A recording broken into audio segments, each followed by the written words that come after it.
est possible. Et nous voici arrivés au volet éthique, sous ses différents aspects environnemental, animal et commercial. L'éthique environnementale concerne la solidarité nord-sud, puisque nous utilisons les ressources de l'hémisphère sud pour nourrir notre bétail. Si nous réduisions notre consommation de viande de 20%, cela entraînerait une baisse des prix des aliments végétaux. Rappelons ici que plus de 800 millions d'êtres humains souffrent encore de la faim dans le monde.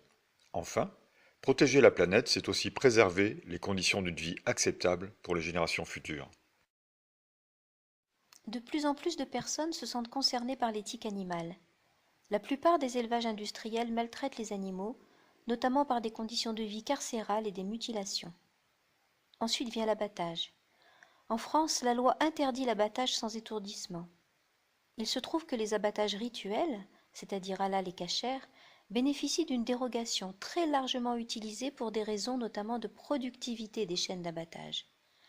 Environ un animal sur 3 est abattu aujourd'hui sans aucun étourdissement. De nombreux pays européens ont refusé le principe d'une telle dérogation. Les consommateurs français n'ont aucun accès à cette information.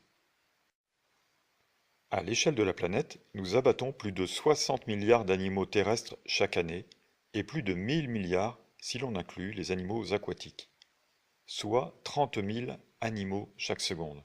Ces chiffres sont appelés à doubler d'ici 2050. Notre planète est-elle une terre de souffrance? Certaines personnes pensent que les animaux vivent grâce à l'élevage. Or, les animaux de rente ont une durée de vie très courte, ici en segment orange, comparée à leur longévité naturelle. Tout cela s'appuie sur un vaste déni collectif reposant sur le spécisme, c'est-à-dire la discrimination culturelle basée sur la notion d'espèce. Un animal est donc choyé ou abattu selon qu'il est un chien ou un veau.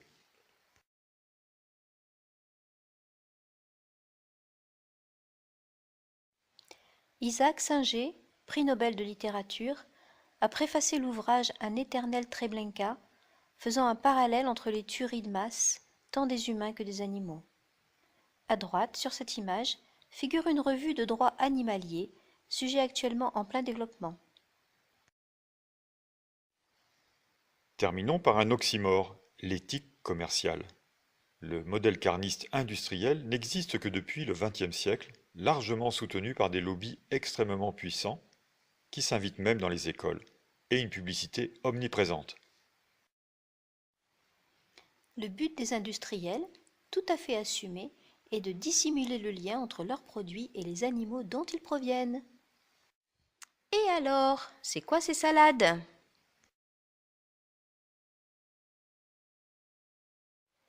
Depuis des millénaires, l'alimentation est au cœur des cultures humaines. Nos habitudes alimentaires sont donc avant tout des histoires de goûts et de culture, de traditions et de gastronomie. Ainsi, l'Occident se distingue par une prédominance carnée très nette en comparaison avec d'autres régions du monde qui favorisent les aliments végétaux. Cette culture carnée, basée sur une omniprésence de viande, de poissons et de produits laitiers, est assez récente et date principalement de la seconde moitié du XXe siècle.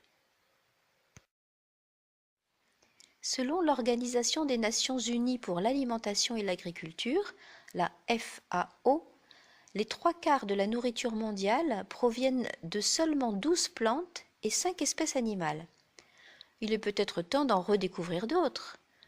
Nous vous donnons rendez-vous en terre presque inconnue. Les sources d'aliments végétaux sont nombreuses et très variées. Parlons des légumes, mais aussi des légumineuses, des oléagineux, des céréales, des fruits et des épices. L'intérêt de ces produits de la nature est d'autant plus grand qu'ils sont d'origine locale, biologique et de saison. Tous ces aliments sont les fruits de la terre.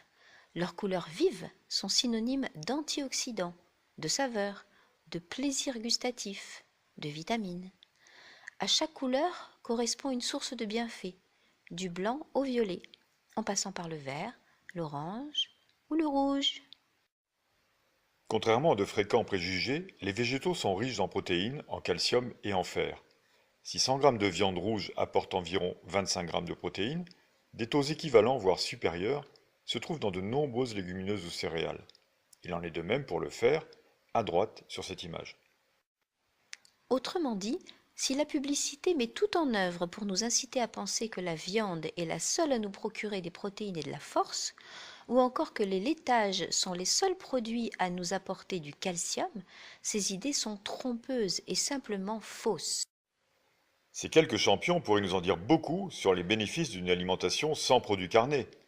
Tous ces sportifs sont végétariens ou végétaliens, preuve que la viande n'est pas indispensable.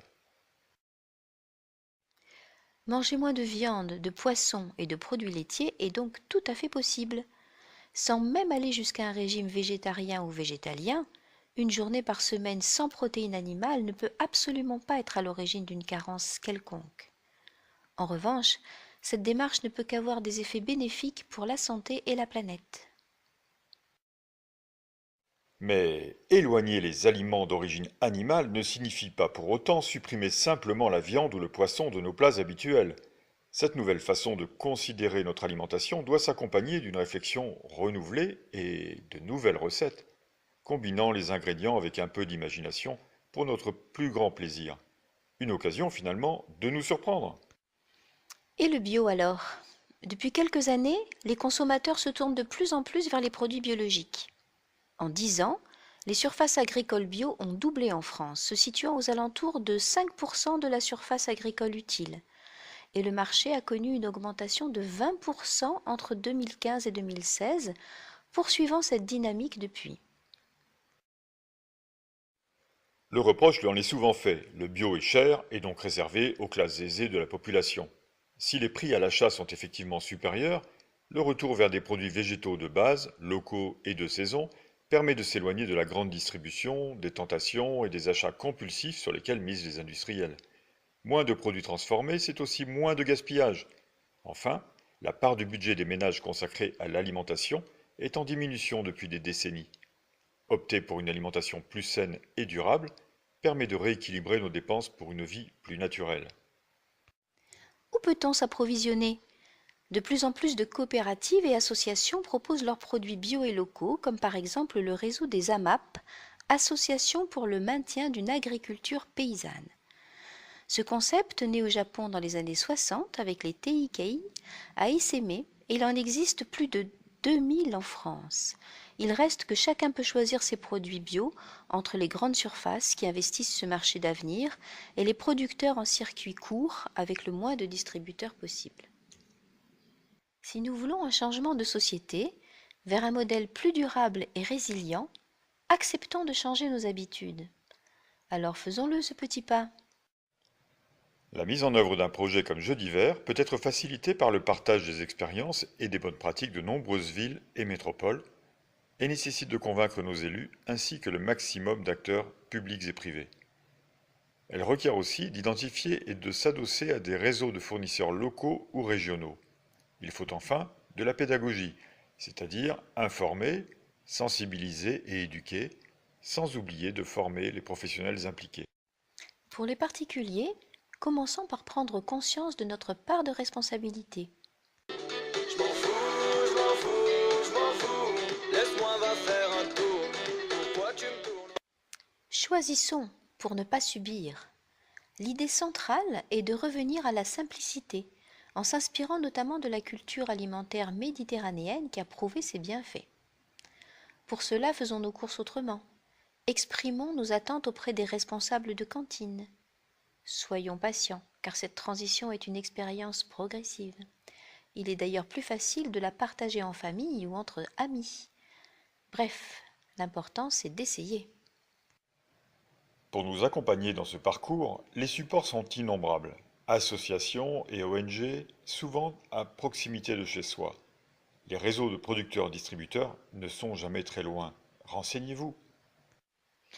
En conclusion, si nous nous engageons tous et toutes dans cette dynamique simple et de bon sens, quel pourrait être notre environnement dans 20 ans?